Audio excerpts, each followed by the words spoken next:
There's that great idea in mind that one can claim as one's own.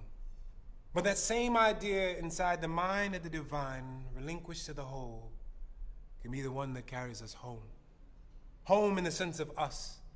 There's yours and mine, and then there's ours. Trust inside the ours is the power to move mountainous towers, world trade, to move mountainous towers of global exploit.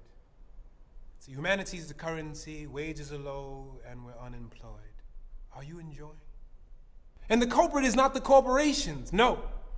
The culprit is the consciousness of the nation that still sees everything through the viewfinder of me when the truth of us is we.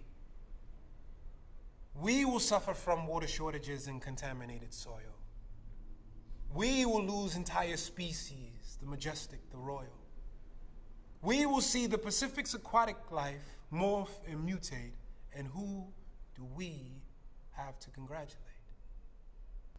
We will see a rise in more sociopathic behaviors because of unregulated medications and medicators. We will be our victims. We will suffer. We will be the ones that fucked us. We will be the elders dealing with desensitized youth who've killed 1 million virtually before they've graduated from school. It'll be us at the DMV and the CVS and the AT&T dealing with the teller with SPD, ADD, and ADHD, probably the product of burnt out synapses, too much TV. 30 seconds to preview 90 things to do, of course you're gonna blow a fucking fuse.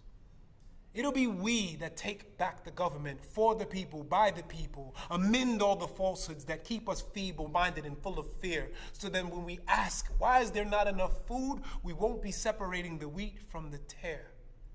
It is under our noses, in the body humanity, and that we can't see it is the insanity that can only be banished and corrected by who? The collective.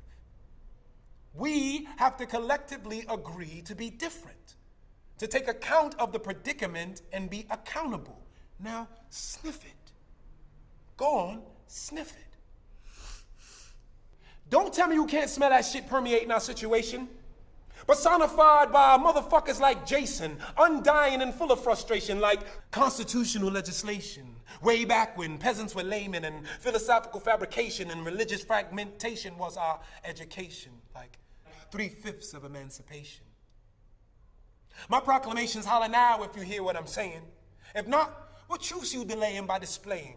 Ambivalence for our world's decaying, but day out and day in, playing in the essence of our slaying. If not a God, to whom are you obeying? I hope it's not to Satan, because that's God with a mask testing your patience and times are wasting. A fruitless preoccupation. We surrounded by the rise and fall of fucking nations. Disease infestation. International sanctions inflicting the rich with constipation. Too much cheese. No regulations.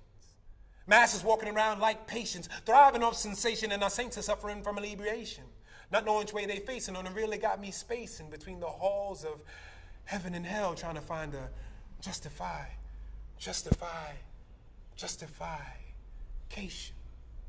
But you can't ignore this. Like you can't ignore the force of a 4/5 when it kicks and slugs, smashing the flesh, metal, and bricks of the surrounding metropolis. Alerting the populace of suicidal thoughts. Word of my man Christopher Wallace, you can't get this knowledge in no college and only through the soul. Can you seek solace? White people, I'm talking to you directly. I hope I reach you humbly and effectively. Whether you're colonizing the motherland or Machu Picchu, you got a destiny to see too. You know what I'm saying? This shit ain't gonna cease. We ain't gonna ever have no peace until you say the words and do the things that release the noose from not just our necks, but yours. Because the majority of the slave mentality behind these shores rests behind the doors that house your persuasion. Without a gross generalization to make the people with education lose their patience with the words that I'm saying. But I ain't asking for no yaying or no naying on this issue. Because 100 of y'all should stand for every cop to draw them pistol, and 1,000 more should stand on general principle, because you're not invincible. And I hope this has convinced you of the tragedy that you can subtract from our collective reality that affects us substantially, physically, financially, turning the pursuit for the cause into vanity, fatherless with no batons handed to we, not to mention the details of the dastardly doings to the ruin of our families. Can't you see? What is important to you is just as to us. It's only just us or justice, so bust this. I challenge you to try to live a positive side of an eye for an eye. For how many have to die before we all see the light? And I ain't asking another man for my freedom.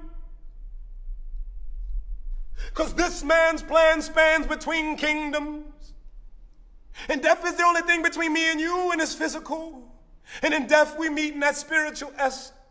See, life for me is nothing but a painfully joyous test, so I need not walk with a bulletproof vest unless the war's on. And in peace I thank God for my breath, word to my peeps and my paisans, until there's nothing left. And what I'm saying might not be obvious to the oblivious, too serious for the weariest, but pull up your bootstraps and hear me on this. Sons, daughters, mothers, fathers. I think we need to pay attention to the things we call a bother, get clobbered to the point where we're led by our toddlers. Translated, innocence amongst miscreants that cause a menace. In this little shop of horrors, they play the dentist. We're approaching the end, so let me begin this. Push the limits. Dish out the gimmicks, bunch of guard complex commoners without limits. Enhance how it stands to a trans spirit. Vocalizing the stars so you can hear it. And lay Jason asleep with these motherfucking lyrics.